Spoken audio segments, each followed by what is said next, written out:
Sir, this clause will bankrupt you. The room fell silent. Just a minute ago, everyone had been laughing at her, the simple woman from accounting.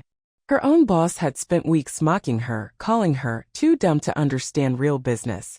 And now here she was, standing in front of the CEO, as he held the pen, ready to sign a contract worth millions. She wasn't even supposed to be in that meeting. In fact, her boss had tried to frame her for a mistake that could have gotten her fired. But what no one knew, she had spent years studying business law at night. And in this one moment, with everything on the line, she spotted something that none of the high-priced lawyers had seen. What was the clause? How did she know? And what happened when the CEO finally looked at her? Stay with me, this story is about to take a turn no one expected. The morning sun tried to peek through the tall windows of Sterling Corp., but inside the lights were already bright. Anna hurried down the long hallway. Her arms were full of files, and a thermos of coffee was tucked under one arm. She was an office assistant, mostly helping Mr. Henderson, the head of acquisitions. Her desk was small, tucked in a corner, but she didn't mind. It let her see and hear a lot. Mr. Henderson stood by the big window in his office, talking loudly on his phone. Speaking of seeing more, if you're enjoying this story so far and want to see how Anna's journey unfolds, make sure you hit that subscribe button. It really helps us bring more stories like this to you, and you won't miss what happens next. Go on, it only takes a second. Made her frown. She saw a small clause buried deep that seemed odd. But who would listen to her? She was just Anna. A few days later, Mr. Henderson was in a rage. A client, Mr. Peterson, had called very upset. He claimed some important details about his account were mishandled, leading to a minor financial error. Not a huge loss, but embarrassing. Anna! Mr. Henderson roared from his office. His voice echoed down the hall. Anna's heart sank. She hurried in. Yes, Mr. Henderson? His face was red. Mr. Peterson.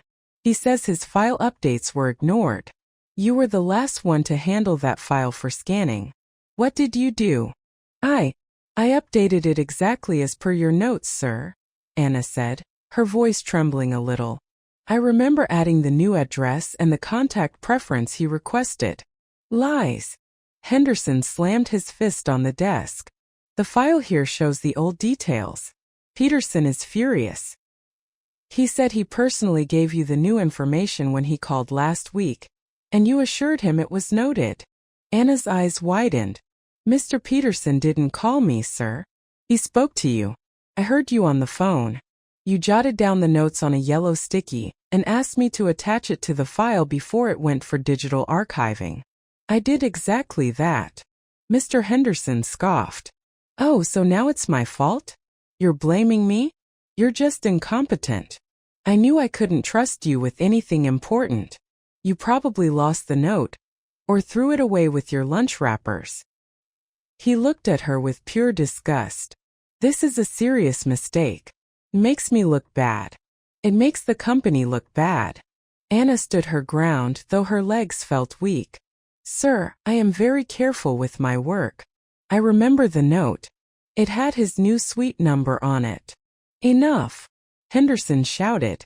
I've had it with your mistakes and your quiet little attitude. You're clearly not cut out for this. In fact, I think this is grounds for dismissal. Just then the door opened wider. Mr. Sterling, the CEO, walked in. He was a tall man with a kind face, but today he looked serious. Henderson? What's all the shouting? I was on my way to your office to discuss the Kincaid deal, and I could hear you down the corridor. Mr. Henderson's tone changed instantly. Ah, Mr. Sterling. Just a minor internal issue. This assistant, Anna, she's made a rather unfortunate error with Mr. Peterson's account. Caused a bit of a fuss. I was just dealing with it. He gave Anna a look that said, You're finished.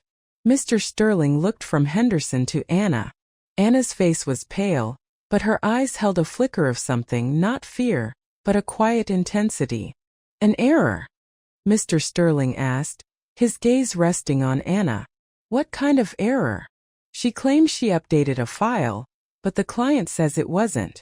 A clear case of negligence, sir. I was just about to let her go.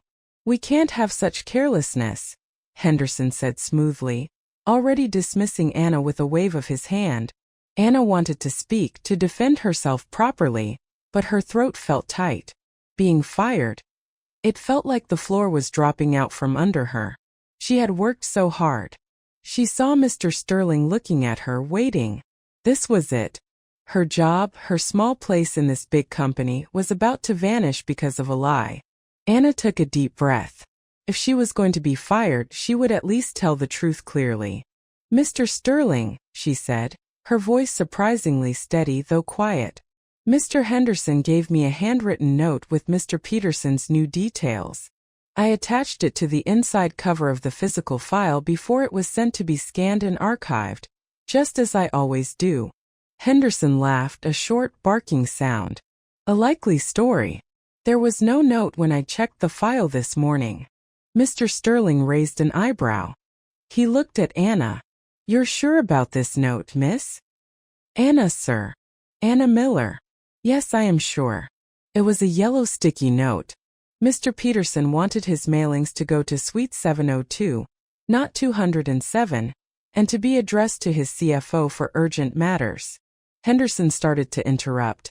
This is ridiculous. She's just making things up to. Mr. Sterling held up a hand. Let her finish, Henderson. He turned back to Anna. And you say you attached it inside the file? Yes, sir. On the left side, top corner. That's where I always put temporary update notes before permanent entry, Anna explained. Mr. Sterling looked thoughtful. Henderson, do you still have Mr. Peterson's physical file here? Or has it already gone to central archiving after scanning? Henderson blinked. It's probably still in the outbox for today's archiving pickup. I was going to have it rescanned after I dealt with Anna. He gestured vaguely towards a pile of folders on a side table. Would you mind fetching it? Mr. Sterling asked, his voice calm.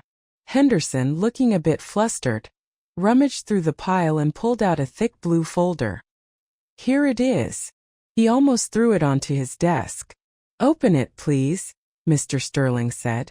To the inside front cover. Henderson huffed, then flipped open the folder. His eyes scanned it. Then they went wide. He froze. Very slowly, he peeled something from the inside cover. A small yellow sticky note. He didn't say anything. Mr. Sterling walked closer. Is that the note, Henderson? Henderson swallowed. He looked like he'd bitten into a lemon. It appears to be, he mumbled, not looking at Anna. Mr. Sterling took the note and read it. Suite 702. Addressed to CFO for urgent matters. Just as Miss Miller described. He looked at Anna, a new light in his eyes. It seems you were correct, Miss Miller. The note is right here. Perhaps it was overlooked when the file was first checked this morning. Henderson stammered. I must have. I was very busy, a lot on my mind with the Kincaid deal. Mr. Sterling nodded slowly, his gaze still on Anna. She had stood calmly, simply stating facts. She hadn't accused Henderson back, hadn't gotten hysterical. She had just been clear. Well, it seems a dismissal is not in order today, Mr. Sterling said. He then turned to Henderson. Perhaps we need to review procedures for how such updates are flagged before scanning, Henderson, to avoid such confusion. Henderson just nodded, his face still a strange color. Thank you, Miss Miller, Mr. Sterling said to Anna, a hint of a smile on his lips. You may go back to your work. Anna nodded. Thank you, sir. She quietly left the office, her heart still beating fast, but with a small sense of relief. She hadn't been fired. And Mr. Sterling had listened. He had actually listened to her. It's amazing how a small detail can change everything, isn't it? I'm curious, where are all of you watching this story from today? Let me know in the comments below. It's always great to see how far these stories travel and who they reach. As Anna walked back to her desk, she felt a tiny bit stronger. Maybe, just maybe, things could change. Mr. Sterling had seen something in her, even if it was just for a moment. Mr. Henderson, however, shot her a look full of venom as she left. She knew this wasn't over with him. A week later, the air in Sterling Corp was thick with anticipation. Today was the day Mr. Sterling was set to sign the Kincaid deal. It was a massive contract, one that Mr. Henderson had been working on for months. He kept calling it his legacy. The conference room on the top floor was prepared. Big leather chairs, sparkling water, fresh notepads. Mr. Henderson was buzzing around like an overexcited bee. He straightened his tie for the 10th time. "This deal will double our profits, Mr. Sterling." "Double them," he announced as the CEO entered the executive lounge. Mr. Sterling smiled, but his eyes were serious. "It's a big step, Henderson. I trust every detail has been triple-checked." "Absolutely, sir. Ironclad. I went over it with our legal team myself." "It's perfect," Henderson assured him a bit too quickly. Anna was not supposed to be anywhere near this meeting. She was an office assistant. Her job was to make sure the coffee was hot and the documents were copied. But earlier that morning, Mr. Henderson's usual executive assistant had called in sick. Panicked, Henderson had grabbed Anna. You'll have to assist in the Kincaid meeting. Just bring in the refreshments when I buzz, keep out of the way, and for heaven's sake, don't touch anything important or say a word." So, Anna found herself setting out glasses and a carafe of water on a side table in the grand conference room just before the Kincaid representatives were due to arrive. The contract, a thick document bound in blue, lay in the center of the polished table. Anna's eyes were drawn to it. She remembered those odd phrases she'd seen on the draft copies. She wondered if they were still in there. The Kincaid team arrived, two stern-faced men and a woman with sharp eyes. Mr. Sterling greeted them warmly. Mr. Henderson was almost bowing. They all sat down. "Shall we get straight to it?" Mr. Kincaid, the older man, said. "We have a flight to catch this afternoon." Of course, Henderson said, pushing the contract slightly towards Mr. Sterling. "Just a formality, the signing. We've all agreed on the terms." Mr. Sterling picked up the pen, a heavy, expensive one. He smiled at Mr. Kincaid. "To a prosperous future for both our companies." He opened the contract to the last page, where signature lines awaited. Anna, standing quietly by the door, ready to leave, felt a knot in her stomach. Mr. Henderson was urging Mr. Sterling on. "Sign it, sir. It's a golden opportunity." Mr. Sterling was about to lower the pen to the paper. Anna remembered the clause she'd seen. It was buried deep in the appendices, something about default and accelerated penalties. It seemed harmless if you read it fast. But she had spent a whole evening looking up what those terms meant in that specific combination. It was a trap. A clever, nasty trap. If Sterling Corp missed even one tiny, unspecified operational benchmark, something very easy to miss, the Kincaid Company could claim massive penalties, potentially seizing Sterling Corp's international distribution network. It was designed to look like protection for Kincaid, but it was a corporate guillotine. Henderson had either missed it entirely in his rush for glory, or he knew. The thought made Anna feel cold. Mr. Sterling's pen hovered, just an inch from the paper. Anna stood by the conference room door, her hand on the knob, ready to slip out as instructed. Her heart hammered against her ribs. Say nothing. Keep out of the way. Mr. Henderson's words echoed in her mind. This wasn't her place. She was just an assistant. What if she was wrong? What if she made a fool of herself, and Mr. Henderson made her life even more miserable? He already hated her after the Peterson incident. She watched Mr. Sterling. He was a good man, she thought. He had been fair to her. He didn't deserve to walk into this. The company, with its hundreds of employees, didn't deserve it. The room was quiet except for the faint rustle of paper as Mr. Sterling settled the contract. The Kincaid representatives watched him, their faces unreadable. Mr. Henderson beamed, already tasting victory. Anna looked at the contract again. That clause. It was like a hidden snake in a beautiful garden. She could almost hear her own timid voice from years ago. The voice that always told her to stay small, stay silent. Asterisk, don't make trouble. Don't draw attention. Asterisk. But then she thought of the library books, the late nights studying, the small flicker of pride when she understood something complex. She thought of Mark, the junior executive she'd helped, and the look of relief on his face. She thought of Mr. Sterling's brief, appraising glance when she had calmly explained about the sticky note. He listened then, she thought. Maybe he would listen now. But the risk was huge. If she spoke up and was wrong, or if they dismissed her out of hand, she'd be humiliated. Fired for sure this time and probably blacklisted. Henderson would make certain of it. Her palms were sweating. Could she really do it? Interrupt this massive deal, these important people? She was Anna Miller, the quiet office assistant. The pen in Mr. Sterling's hand began its downward descent. It was now or never. A tiny sound escaped her lips, a gasp, almost silent. No one noticed. She took one step forward, then another, away from the door and towards the table. Her shoes made no sound on the thick carpet. Mr. Henderson shot her a furious glare. Asterisk, what are you doing? Get out. Asterisk, his eyes screamed. She ignored him. Her gaze was fixed on Mr. Sterling's hand, on the pen that was about to sign away the company's future. This is madness, a part of her brain whispered. Asterisk, turn around. Leave. Asterisk. But another part, a stronger part she barely knew she possessed, pushed her forward. It was the part that understood contracts, the part that valued fairness, the part that couldn't stand by and watch a disaster unfold because she was too scared to speak.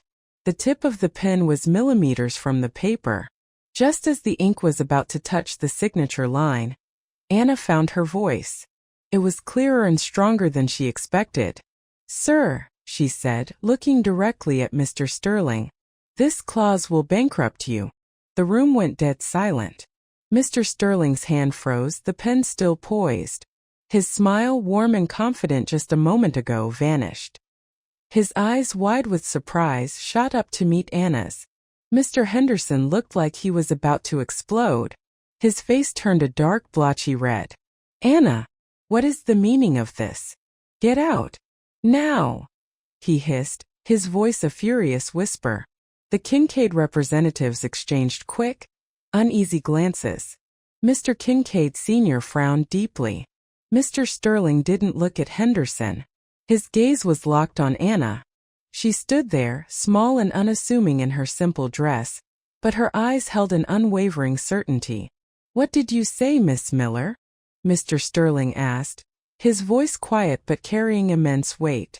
Anna took a steadying breath. Page 47, sir. Appendix B, Clause 3, Subsection A. The section on operational benchmark compliance and accelerated default penalties. It looks like a standard protection clause, but it's not. Mr. Henderson tried to interrupt. Mr. Sterling, please. This is outrageous. She's just an assistant. She doesn't understand these things. She's trying to sabotage my deal. Mr. Sterling slowly put the pen down. He didn't take his eyes off Anna. Explain, he said simply. Anna walked calmly to the table. Her previous nervousness was gone, replaced by a focused intensity. That clause, sir, she said, pointing to the section in the open contract, states that if Sterling Corp fails to meet certain unstipulated minor operational benchmarks within the first fiscal year, Kincaid Corp can trigger an immediate full default on the entire agreement. She continued, her voice clear and precise. The problem is, those minor operational benchmarks are not defined anywhere in this contract. They are left entirely to Kincaid's discretion to define after the contract is signed. And if a default is triggered, Kincaid isn't just entitled to financial compensation. They are entitled to claim, as per subsection C, primary access and control rights over Sterling Corp's entire international distribution network as collateral. Mr. Henderson was sputtering. That's a misinterpretation. Legal vetted this. She's twisting words. Anna looked at him calmly. With respect, Mr. Henderson, I don't believe they saw how these two subsections work together with the deliberately vague wording of unstipulated benchmarks. It means Kincaid can set an impossible-to-meet benchmark for something very small, declare a default, and effectively take over our most valuable asset for pennies on the dollar. It's a poison pill, sir.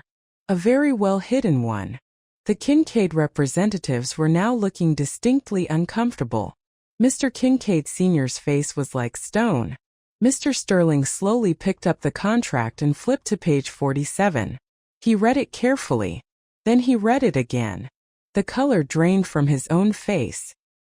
He looked up, first at the Kincaid team, whose expressions were now carefully neutral, then at a panicking Mr. Henderson, and finally, back to Anna. His voice when he spoke was cold as ice. "Is this true?" he asked, not to Anna but to the room at large. The silence that followed was deafening. Mr. Sterling's gaze settled on Mr. Henderson, who was now sweating profusely, his earlier bluster completely gone. "Henderson," Mr. Sterling said, his voice dangerously low, "did you review this clause? Did you understand its implications?" Henderson stammered, "Sir, our legal team. They said it was standard. Perhaps a slight ambiguity, but—" "Ambiguity." Mr. Sterling cut him off, his voice rising. "Miss Miller seems to think it's a meticulously crafted trap, designed to seize our distribution network. What do you think, Henderson? Did you read it with the same care she apparently did?" Before Henderson could formulate another weak defense, Anna spoke again, quietly but firmly. "Sir, if I may add something. Mr. Henderson was very keen to have this deal signed quickly. He even mentioned that the Kincaid team offered him a significant, personal facilitation bonus if the deal closed before the end of this quarter." The room fell silent again. Mr. Kincaid Sr. coughed. Mr. Henderson looked as if he'd been struck by lightning. That's a lie. Slander. She's trying to ruin me." Mr. Sterling looked at Anna. "Do you have any reason to believe this, Miss Miller?" "I overheard Mr. Henderson on a call last week, sir," Anna said. "He was in his office, the door was slightly ajar. He was talking to someone he called Victor from Kincaid's side. He mentioned a private account and a token of appreciation once the ink was dry. He seemed very pleased." Mr. Sterling's eyes narrowed into slits. He looked at the Kincaid representatives. "Is there a Victor on your negotiation team?" Mr. Kincaid Sr. shifted uncomfortably. "Victor is one of our junior legal advisors. He may have had informal discussions." "Informal discussions involving private accounts?" Mr. Sterling pressed, his voice like steel. The CEO then turned back to Henderson, whose face had crumpled. "So, Henderson, not only did you fail to protect this company, you were potentially going to profit personally from its ruin. You who I trusted. You who called this your legacy." The contempt in Mr. Sterling's voice was palpable. He then recalled the incident with Mr. Peterson. "And now I wonder about that Peterson file," Mr. Sterling said thoughtfully. "Miss Miller was almost fired because you claimed she made an error, when the proof of her diligence was right there, stuck in the file you failed to check properly. Were you trying to discredit her even then, Henderson? Did her quiet competence make you nervous? Did you suspect she might be smart enough to see through your schemes?" Henderson sagged in his chair, defeated. He had no words left. The evidence of his incompetence, and now his likely corruption, was laid bare. Mr. Sterling stood up. "Mr. Kincaid," he said to the head of the other company, his voice now formal and cold, "this meeting is over. Sterling Corporation will not be signing this contract, or any contract with your firm, until we conduct a full review of its terms and your negotiation tactics. I suggest you and your team leave." The Kincaid representatives, looking grim, rose and silently filed out of the room. Once they were gone, Mr. Sterling turned to Henderson. "As for you, Henderson, you are fired. Effective immediately. Security will escort you from the building. I expect your office to be cleared by the end of the day." Henderson stared at him aghast. Sir, please. My career, my reputation. You destroyed your own reputation, Henderson, Mr. Sterling said cuttingly. You nearly destroyed this company. Now get out.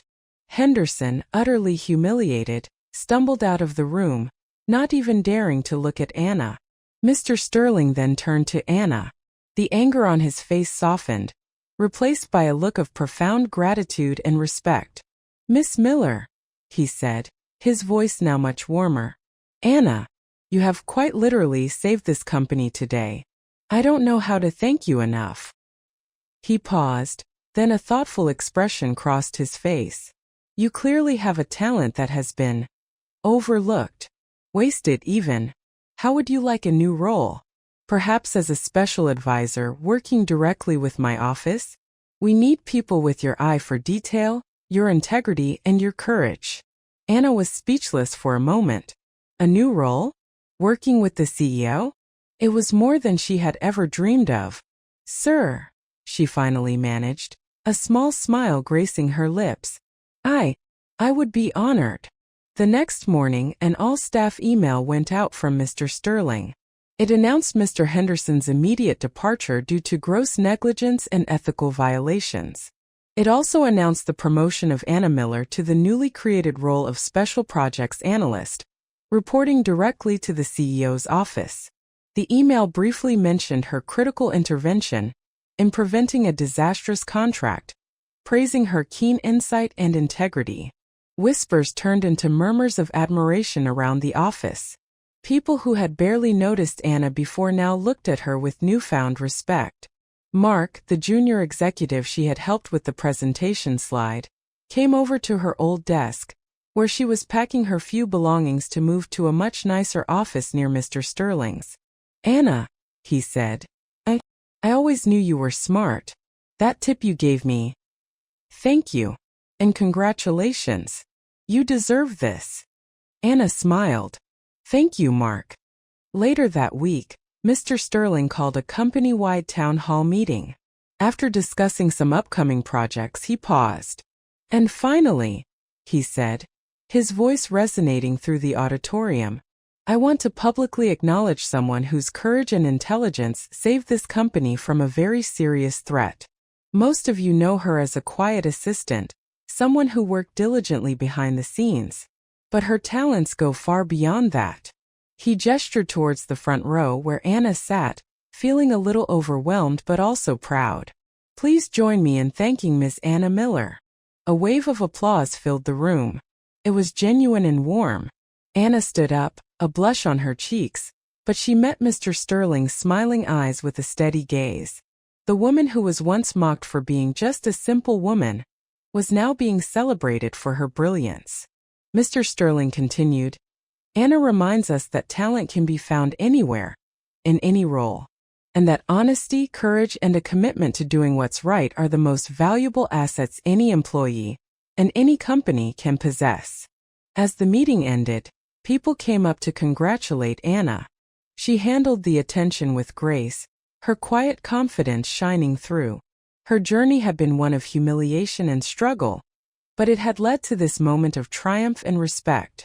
She knew there would be challenges ahead in her new role, but she felt ready for them. She had found her voice, and people were finally listening. Her future at Sterling Corp looked bright, full of possibilities she had once only dreamed of. Anna's story is a powerful reminder that true worth isn't about your job title, but about your character and skills. If you loved watching Anna's journey from underdog to hero, there are more stories just like this one waiting for you. Check out the playlist of inspiring underdog stories I've linked in the comments below. You might just find your next favorite.